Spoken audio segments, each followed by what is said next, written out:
Rural మండల గ్రామం కంచర్లపాలెనికి చెందిన కోపల్లె కార్తిక్ అనే 18 ఏళ్ల యువకుడు అనుమానాస్పద పరిస్థితుల్లో మృతి చెంది ఉండడం కలకలం రేపింది. కార్తిక్ తండ్రి ఫిర్యాదుతో రూరల్ పోలీసులు కేసు నమోదు చేసి దర్యాప్తు చేస్తున్నారు. కంచర్లపాలెం శివారులోని ఖాళీ ప్రదేశంలో వాలీబాల్ కోర్టు వద్ద కంచర్లపాలెం యువకుడు కోపల్లె కార్తిక్ మృతి చెంది ఉండడాన్ని బుధవారం ఉదయం స్థానికులు గుర్తించారు. నైట్ వైర్ గొంతుకు బిగుసుకుని మరణించి ఉండడాన్ని చూసి అతన్ని ఎవరో హత్య చేసి ఉంటారని భావిస్తున్నారు. రూరల్ పోలీసులు ఆ ప్రదేశానికి చేరుకున్నారు. క్లూస్ టీం, పోలీసు జాగిలని రప్పించి పోలీసులు దర్యాప్తు చేస్తున్నారు. అనుమానాస్పద మృతిగా కేసు నమోదు చేశారు. రూరల్ ఎస్ఐ నాయబ్ రసూల్ మాట్లాడుతూ కంచర్లపాలెం గ్రామంలో మృతదేహం ఉన్నట్లు స్థానిక వీఆర్ఓ ఉదయం సమాచారం అందించడంతో ఘటనా స్థలానికి చేరుకుని విచారిస్తున్నామని తెలిపారు. తండ్రి వెంకటేశ్వరరావు ఇచ్చిన ఫిర్యాదు మేరకు కేసు నమోదు చేసి దర్యాప్తు చేస్తున్నామని చెప్పారు. మంగళవారం రాత్రి కరెంటు పోయిన రాత్రి 11 గంటల సమయంలో బయటకు వెళుతున్నట్లు చెప్పి బయటకు వెళ్లిన కార్తిక్ తర్వాత ఇంటికి రాలేదు. కొంతసేపు ఎదురు చూసినా రాకపోవడంతో తర్వాత వస్తాడులే అనుకుంటూ ఇంట్లో వాళ్ళు పడుకుండిపోయారు.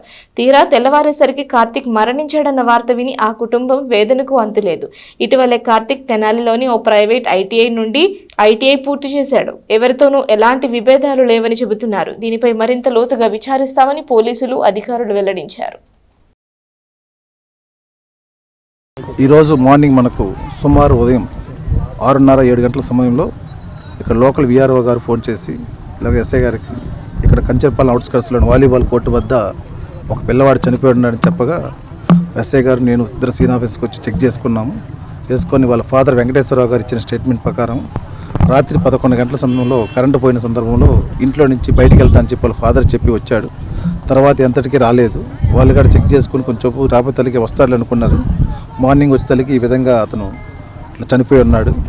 దానికి మరణ కారణాలు కనుక్కోవడానికి క్లూస్ టీము, డాగ్ స్క్వాడ్గా పిలిపించాము. ఈరోజు ఇంక్వెస్ట్ కూడా కండక్ట్ చేస్తున్నాము.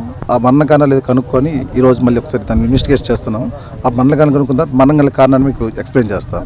అదే అండి, మనం వస్తానికైతే మనకు క్లూస్ టీం చెప్పిన దాని ప్రకారంగా వస్తాను చూశారు వాళ్ళు హ్యాంగ్ చెంది. చూస్తాం అనుమానం లేదనేది కూడా ఇప్పుడు మన డాక్టర్ గారితో మనం మాట్లాడిన తర్వాత క్లారిఫై చేస్తాం. యాక్చువల్లీ అవునండి, 3 టౌన్ లిమిట్స్ సీఏ గారు చేస్తున్నారు. అది ఒకసారి కనుక్కు చెప్తాను. లేదండి, ఇంకా మనకు అంత అబ్బాయి గురించి మంచివాడని చెప్తున్నారు. అందరూ కూడా అబ్బాయి గురించి క్యారెక్టర్ మంచిదని చెప్తున్నారు. ఒకసారి అతని ఫోన్ కూడా తీసుకున్నాం. అతను కూడా ఫోన్పే డీటెయిల్స్ కానీ అతని యొక్క బిహేవియర్ కానీ మొత్తం కూడా వెరిఫై చేస్తాం. లోకల్ వెరిఫై చేస్తాం. ఇప్పుడు మార్నింగ్ 1 అవర్ జరిగింది. అందుకే ఊర్లోకి వెళ్ళి ఒకసారి వెరిఫై చేసుకొని ఫైనలైజ్ చేస్తాం.